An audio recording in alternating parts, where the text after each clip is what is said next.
మీ business ఏదైనా మీ ఊర్లో promotion చేయాలంటే అది సుమన్ టీవీతోనే సాధ్యం. ఇప్పుడే సంప్రదించండి.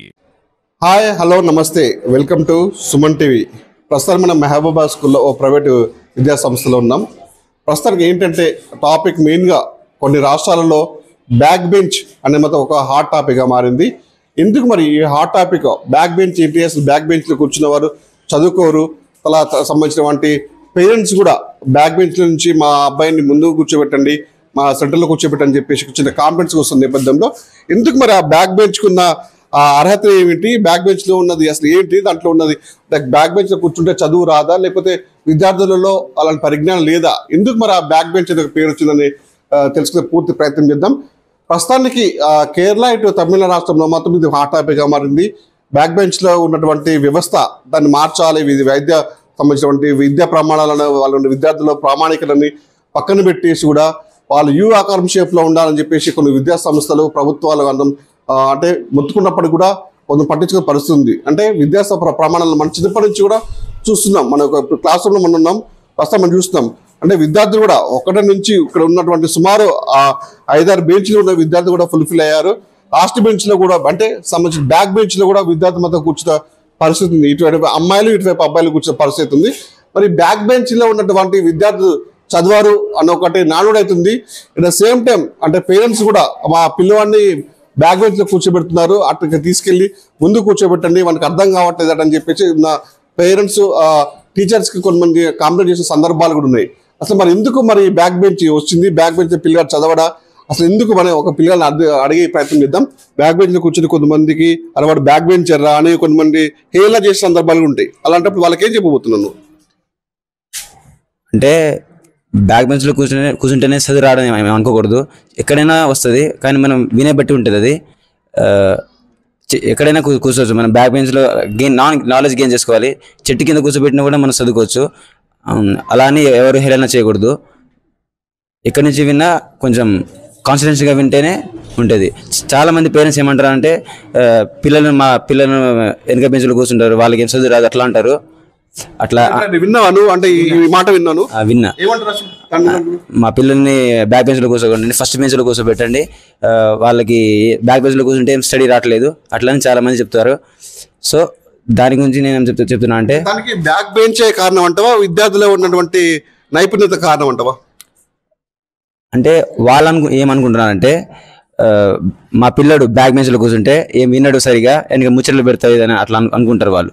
కాబట్టిగా మనం వినే బట్టి ఉంటుంది. ఏదైనా మనం చెప్పిన కాన్సెప్ట్ ఏదైనా ఉంటో దాన్ని విని అర్థం చేసుకోవడం అది మనలో ఉండాలి. బ్యాక్ బెంచ్లో అలా ఏమి ఉండదు. సో ఇది స్మాల్ ఇన్స్ట్రక్షన్ అది.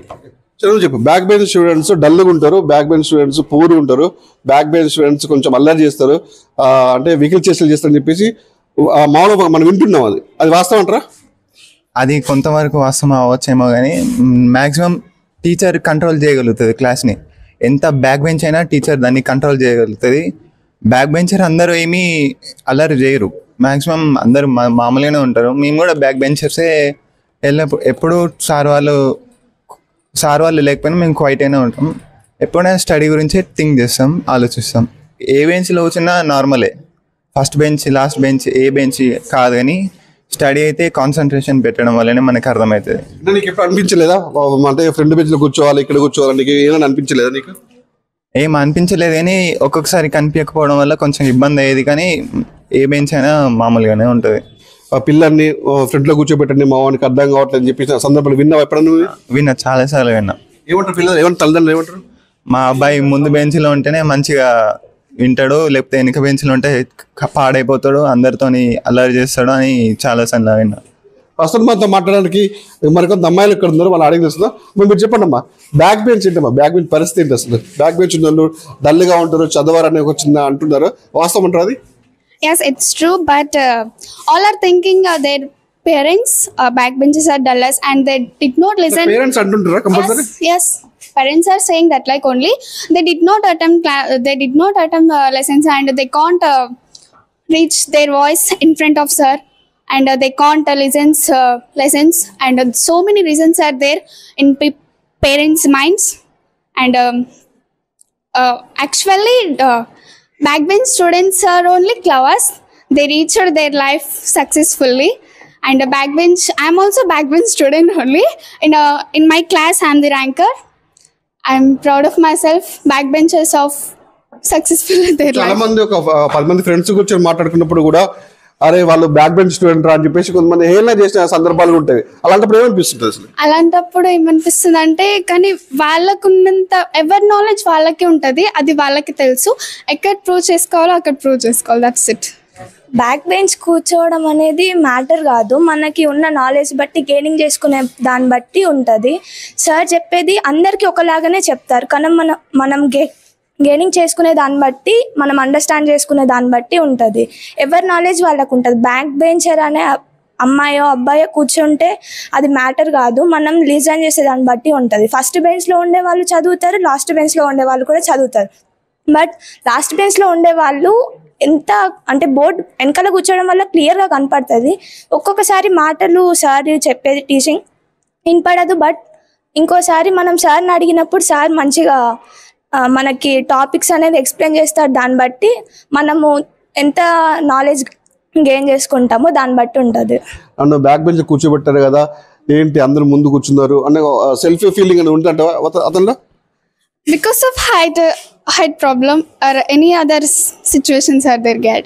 అంటే హైట్ ప్రాబ్లం లేకుండా కూడా ఒక వ్యక్తి కొంతమంది కూర్చున్నప్పుడు వాటికి మనసు అంటే నన్ను బ్యాగ్ కూర్చోబెట్టారు కదా, ఏంటి ఎందుకు కూర్చోబెట్టారు అని తనలో సెల్ఫ్ ఒక ఉంటుంది కదా మనసులో, ఇక్కడ మనం ముందు కూర్చుంటే బాగుంటుంది, కూర్చోబెడితే బాగుంటుంది, ఈ బ్యాగ్ కూర్చుందా అని చెప్పేసి తనలో అంటే self Students are all not their situations of teachers all are equal for teachers, not gain any problems, but backbenchers are all are better than front benchers. ఉత్తరగతి వీళ్ళు చెప్తున్నారు ఇక్కడ స్టూడెంట్స్ కూడా, అంటే క్లాస్ తరగతి గదిలో ఆ పిల్లలంతా కూడా సమానంగా ఉంటారు, వాళ్ళకి బ్యాక్ బెంచ్ ఫ్రంట్ బెంచ్ అని ఏముండదు. మన కరెక్ట్గా ఏదైతే వాళ్ళు బోధన చెప్తున్నారో మనం వింటే దాన్ని ఎక్కడ కూర్చున్నా కూడా మనకి బోధన అనేది మనకి బోధన పడుతుంది చెప్తున్నారు. ఇదే కాదు, మన ఇక్కడైతే మనం చూసాం, మనం ఇంకో తరగతికి వెళ్ళి ఇప్పుడైతే మనం బ్యాక్ బెంచ్ స్టూడెంట్ చూసాం. కాకపోతే కొన్ని రాష్ట్రాల్లో కేరళ తమిళనాడు మొత్తం ఈ బ్యాక్ బెంచ్ స్టూడెంట్ పెద్ద దుమారాలు వేస్తుంది. ఈ బ్యాక్ బెంచ్ కాదు, యూ షేప్లో ఉన్నటువంటి తరగతిని ఏర్పాటు చేస్తే పిల్లలకి సౌకర్యంగా ఉంటుందని చెప్పేస్తున్నారు. మనం పక్క గదిలోకి వెళ్ళి యూ షేప్లో ఉన్న తరగతి గది మనం పరిశీలించే ప్రయత్నం చేద్దాం. ఇప్పుడు మరొకటి క్లాస్ తరగతి గదిలోకి వెళ్తాం. ఎందుకంటే ఆ బ్యాక్ బెంచ్ తరహాలో కూడా ఇటు తమిళనాడు కేరళ రాష్ట్రంలో ఏ విధంగా అయితే ఉద్యమాలు జరుగుతున్నాయో వాటికి ధీటుగా కూడా అంటే ఇక్కడ పాఠశాలలో కూడా యూ ఆకారంలో ఉన్నటువంటి మనం చూడవచ్చు. అమెరికా కూడా ఇట్లా సేమ్ టైం కూడా యూ షేప్లో ఉంది. ఎందుకంటే ఇక్కడ మనం చూసుకోవచ్చు ఆ పిల్లలందరూ కూడా ఇక్కడ బ్లాక్ బోర్డు కూడా ఇక్కడే పెట్టారు. బ్లాక్ బోర్డు కూడా సంబంధించింది ఇక్కడ ఉంది. ఉపాధ్యాయులు వాళ్ళకి బోధన చెప్తున్న పరిస్థితి. ఎందుకంటే ఇప్పుడు తమిళనాడులో కూడా ఎందుకంటే మెయిన్గా యూ షేప్లో విద్యార్థులకి బెంచెస్ కూర్చోబెట్టినట్టయితే వాళ్ళకి పిల్లలకి సౌకర్యవంతంగా ఉంటుంది. బ్యాక్ బెంచ్ అనేది ఒక మనసులో పిల్లలు పోతుంది అని చెప్పేసి అన్నారు. మరి బ్యాక్ బెంచ్లో అయిపోయిన నేపథ్యంలో ఈ యూ షేప్ ఆకారంలో ఉన్న విద్యార్థులు కూడా చూడొచ్చు. అంటే ఇక్కడ బ్లాక్ బోర్డ్ అయితే ఇక్కడ ఉంది, ఇటు సైడ్ అంటే రైట్ సైడ్ ఉన్న పిల్లలు కూడా ఇక్కడ కూర్చున్న నేపథ్యంలో వీళ్ళు ఎట్ ద సేమ్ టైం అంటే ఉపాధ్యాయుడు చెప్పిన పాఠాలు కూడా ఇటు లెఫ్ట్ సైడ్ చూడడం వల్ల కొంచెం వాళ్ళకి మెడకు సంబంధించినటువంటి కొంచెం పెయిన్ వస్తుందని చెప్పేసి మనకు తెలుస్తుంది. ఎట్ ద సేమ్ టైం ఈ లెఫ్ట్ సైడ్ ఉన్న అమ్మాయిలు కూడా ఇటు సైడ్ చూడడం వల్ల వాళ్ళకి ఈ పెయిన్ వస్తుంది. మరి పెయిన్స్ కూడా తగ్గించాలి అనేది ఒకటి నడుస్తుంది. మరి త్వరలో మరి ఇంప్లిమెంట్ అవుతుందా లేదా అని మనం తెలుసుకుందాం. మనకి ఇవన్నీ విషయాలు కూడా మనం తెలుసుకుందానికి పాఠశాల ప్రిన్సిపల్ ఉండడం వాళ్ళు అడిగి తెలుసుకుందాం. సార్ మీరు చెప్పండి, అసలు కొన్ని స్టేట్లలో నడుస్తుంది ఈ యూ షేప్ బ్యాక్ బెంచ్ అని కూడా, అసలు ఏంటి అసలు ఎందుకు నడుస్తుంది అంత? అయితే సార్ ఇది వాస్తవానికి పిల్లలకు మనం అంటే ప్రాథమికంగా మనం తీసుకునేది ఏంటంటే పిల్లల యొక్క హైట్ లెవెల్స్ని బట్టి మనం బెంచెస్ అనేటువంటిది అరేంజ్ చేస్తారు. అయితే ఇప్పుడున్నటువంటి కొంతమంది పేరెంట్స్ మా పిల్లవాడు వెనక కూర్చోవద్దు, ఎంత హైట్ ఉన్నా ముందే కూర్చోవాలి, మా పిల్లవాడికి ముందుంటే ఎక్కువ చదువు వస్తుంది అన్నట్టు ఒక అపోహ సార్. అది ఈ అపోహతోటి మా పిల్లవాడిని అందరూ ముందే కూర్చోవాలనుకున్నప్పుడు పాసిబుల్ కాదు. కాబట్టి యూ షేప్ అయినా తీసుకున్నట్లయితే అందరు కూడా ఒక రౌండ్ టేబుల్ ప్రకారం కూర్చుంటారు అనేటువంటిది వాళ్ళ యొక్క ఆలోచన. కానీ ఇది వాస్తవానికి దీంట్లో చాలా నెగిటివ్స్ ఉన్నాయి. ఇప్పుడు పిల్లవాళ్ళు యూ షేప్లో కూర్చోవడం వల్ల బ్లాక్ బోర్డ్ వైపు స్ట్రైట్గా చూడలేరు. వీళ్ళు వన్ సైడ్ చూడటం వల్ల ఈ వన్ సైడ్ నెక్ అనేటువంటిది పెయిన్ రావడం జరుగుతుంది. రెండోది ఏంటంటే అపోజిట్ పిల్లలుగా ఉన్నప్పుడు వీళ్ళు ఒకరికొకరు టీచర్ బోర్డు వైపు ఉన్నప్పుడు వీళ్ళు ఒకరికొకరు చూసుకోవడం అనేటువంటిది కమ్యూనికేషన్ అనేటువంటిది పెరగడం జరుగుతుంది. ఈ రెండు నష్టాలు యూ షేప్లో ఉన్నాయి. అయితే ఒక టీచర్ ఖచ్చితంగా మనకు యాజ్ పర్ రూల్ ప్రకారము మనం 30:1 అనేటువంటిది రూమ్లో పిల్లల్ని కూర్చోబెట్టాలి. కానీ ఇవాళ కొన్ని ప్రైవేట్ స్కూళ్ళల్లో స్ట్రెంత్ ఎక్కువ ఉండి ఈ యొక్క నామ్స్ని ఈ యొక్క రూల్స్ని వాళ్ళు మర్చిపోయి 40-50 మెంబర్స్ని కూర్చోబెట్టడం వల్ల బ్యాక్ బెంచ్లో ఉండేటువంటి స్టూడెంట్స్కి కొంత అన్యాయం జరుగుతుంది. కానీ ఇదే నామ్స్ను కనుక పాటించినట్లయితే ఆ ఉండేటువంటి 30:1 అనేటువంటి కనుక నామ్స్ను పాటించినట్లయితే ప్రతి పిల్లవాడికి న్యాయం చేయొచ్చు. అంటే కరెక్ట్ గా స్కూల్ యాజమాన్యం కరెక్ట్ నామ్స్ పాటిస్తుంది ఎక్కడండి? దాదాపు సార్ మేమైతే మా స్కూల్లో అయితే 25-1 ఉంది, కొన్ని క్లాసులో 30 ఉంది. అంతకంటే ఉంటే మేము సెక్షన్ చేసినాం. ఇప్పుడు దాదాపు మా హైయర్ సెక్షన్ మొత్తం కూడా సెక్షన్సే ఉన్నాయి. దానివల్ల ఎలాంటి ప్రాబ్లమ్స్ అయితే మాకు ఇప్పటివరకు రాలేదు. కొంతమంది పేరెంట్స్ మా దృష్టికి వచ్చి అడిగినప్పుడు హైట్ ప్రాబ్లం ఉంటుంది, వాటికి ముందు కూర్చోవడం వల్ల వెనక పిల్లలకి ఇబ్బంది అవుతుంది కాబట్టి మాకు ఇక్కడ ఉన్నటువంటి టీచర్స్ మేము అలర్ట్ చేస్తాం. అందరు బ్యాక్ బెంచ్ పిల్లలకి పేరెంట్స్ మీ దగ్గరకు వచ్చి మా పిల్లవాడు బ్యాక్ బెంచ్ లో కూర్చోబెడుతున్నారు, వానికి ఏం అర్థం కావట్లేదు, వానికి స్టడీ రావట్లేదు, వానికి చాలా డల్ గా అవుతున్నాడు, వాడిని తీసుకెళ్లి ముందు బెంచ్ లో కూర్చోబెట్టండి లేదా మధ్య బెంచ్ లో కూర్చోబెట్టని చెప్పేసి మీ దగ్గరకు వచ్చి మొరబెట్టుకున్న సందర్భాలు ఉన్నాయా? ఉన్నాయి సార్. చాలా సందర్భాలలో పేరెంట్ కు ఇక్కడ ఉన్నటువంటి సిచ్యువేషన్ తెలియదు కాబట్టి అడిగినటువంటి సందర్భాలు ఉన్నాయి. వాటి కూడా మేము చెప్పాం. అంటే పిల్లవాడు వెనక కూర్చుంటే చదవలేకపోతున్నాడు కాబట్టి కొంత వాస్తవంగా బ్యాక్ బెంచ్ లో కూర్చుంటే చదువు అనేది రాదంటారా? లేదు సార్, ఏ బెంచ్ లో కూర్చున్నా వస్తుంది. దాదాపు ఇప్పుడు మొన్న మా రిజల్ట్ తీసుకుంటే 566 అమ్మాయి వెనక బెంచ్ లో కూర్చున్న అమ్మాయి ఇలా మా స్కూల్ టాపర్. ఏ బెంచ్ లో కూర్చుంటాం కదా, పిల్లల యొక్క నైపుణ్యాన్ని బట్టి వాళ్ళ యొక్క నాలెడ్జ్ అనేటువంటిది వాళ్ళని మనం అంచనా వేస్తాం. కానీ వెనక బెంచ్ లో కూర్చుంటే ముందు బెంచ్ లో కూర్చుంటే వాళ్ళ చదువు అనేటువంటిది వస్తుంది రాదా అనేటువంటిది పేరెంట్స్ లో ఉండేటువంటి కొంత అపోగవచ్చు. వాటిని మేము వాళ్ళని రెక్టిఫై చేసాం. పిల్లవాళ్ళకి వెనక కూర్చున్నప్పుడు కూడా టీచర్ క్లాసులో బ్లాక్ బోర్డు వర్క్ అయిపోయిన తర్వాత ప్రతి స్టూడెంట్ దగ్గరికి వెళ్ళిన తర్వాత ఒకవేళ వాళ్ళకి ఏమైనా అర్థం కాకపోయినా మళ్ళీ రెండోసారి చెప్పడానికి కూడా అవకాశం ఉంటుంది. పిల్లలు అట్లా అడుగుతారు సార్. ఒకవేళ వాళ్ళ అర్థం కాకపోతే మళ్ళీ ఒకసారి చెప్పించుకోవడానికి అవకాశం ఉంటుంది. కొన్ని సందర్భాల్లో మనం చూస్తుంటాం, ఒక 10 మంది స్నేహితులు కలిసి కూర్చుని మాట్లాడుకున్న డిస్కషన్ కూడా నేను బ్యాక్ బెంచ్ అని చెప్పే సందర్భాలు కూడా ఉంటాయి. అప్పుడు ఆ బ్యాక్ బెంచ్ లో కూర్చున్న విద్యార్థికి మానసిక ప్రవర్తన ఏ విధంగా ఉంటుంది అసలు? అయితే ఇది కొన్ని సినిమాలలో సార్, ఇది కొంత సినిమా ప్రభావం అనేటువంటిది పిల్లల మీద పడింది. ఇప్పుడు కొంత పిల్లలు చదువుకు కూడా సినిమా ప్రభావం మొత్తం చూపెడుతుంది. ఇప్పుడు సినిమా ప్రభావం పడ్డది. ఒకప్పుడు అట్లా లేదు కదా. ఇప్పుడు సినిమా ప్రభావం వల్ల కొంతమంది అల్లరి చేసేటువంటి పిల్లలు వీళ్ళంతా కూడా బ్యాక్ బెంచ్ అనేటువంటి ఒక సినిమానే తీశారు. ఇట్లా తీసి దీంట్లో అంటే బ్యాక్ బెంచ్ లో కూర్చున్న వాళ్ళకు చదువు రాదు, ఫ్రంట్ బెంచ్ లో కూర్చున్న వాళ్ళకి మాత్రమే చదువు వస్తుంది అనేటువంటిది ఇది ఒక సినిమా ఎఫెక్ట్. కానీ వాస్తవ పరిస్థితిలో తీసుకొచ్చి క్లాస్ రూమ్ లో ఉన్నప్పుడు ఇలాంటివి చూసినట్లయితే ఎక్కడ కూడా బ్యాక్ బెంచ్ లో కూర్చున్న వాళ్ళకి అన్యాయమైనటువంటిది జరగలేదు సార్. మేము అంటే మన గవర్నమెంట్ నామ్స్ ను పాటించినప్పుడు 40-50 మెంబర్స్ ని ఒకే రూమ్ లో కూర్చోబెడితే మాత్రం అది ఖచ్చితంగా వెనక బెంచ్ లో కూర్చున్న వాళ్ళకి అన్యాయం జరుగుతుంది. రాబో రోజుల్లో మరి సీటింగ్ విధానాన్ని మార్చే పద్ధతి వస్తే మార్చాలని అంటారు మీరు? సార్ నేనైతే వ్యతిరేకిస్తున్నా సార్. యూ షేప్ అనే దానికి నేను వ్యతిరేకిస్తున్నా. ఎందుకంటే పిల్లల యొక్క మనోభావాలు వాళ్ళు ఏం చేస్తున్నారంటే ప్రతి 6 క్లాసులు దాదాపు మన స్కూల్లో 8 అవర్స్ ఉంటారు. ఈ 8 అవర్స్ కూడా చూస్తున్నప్పుడు వాళ్ళు వన్ సైడ్ చూడవలసి వస్తుంది. దానివల్ల ఏమవుతుందంటే వాళ్ళ హెల్త్ ఇష్యూస్ అనేటువంటి వస్తుంది. రెండోది ఏంటంటే టీచర్ లేనప్పుడు కూడా వాళ్ళ కమ్యూనికేషన్ అనేటువంటి దగ్గరగా ఉంటుంది. చూపులుగా ఒకరికొకరు చూసుకోవడము ఇలాంటివి కూడా పిల్లల లోపల వాళ్ళ యొక్క కమ్యూనికేషన్ దగ్గరగా అయిపోయి వాళ్ళ లోపల కొన్ని అంటే వాళ్ళ నష్టాన్ని కలిగించేటువంటి ప్రభావం ఉంటుంది. కాబట్టి యూ షేప్ కంటే ఇప్పుడు ఉన్నటువంటి గవర్నమెంట్ నామ్స్ ని పాటించి 20-20 రూమ్స్ అనేటువంటిది ఇప్పుడు ఉన్నది. ఏ రూమ్ అయినా 20-20 రూమ్స్ ఉంటాయి. మనకుండేటి 6 బెంచెస్ ఉంటాయి సార్.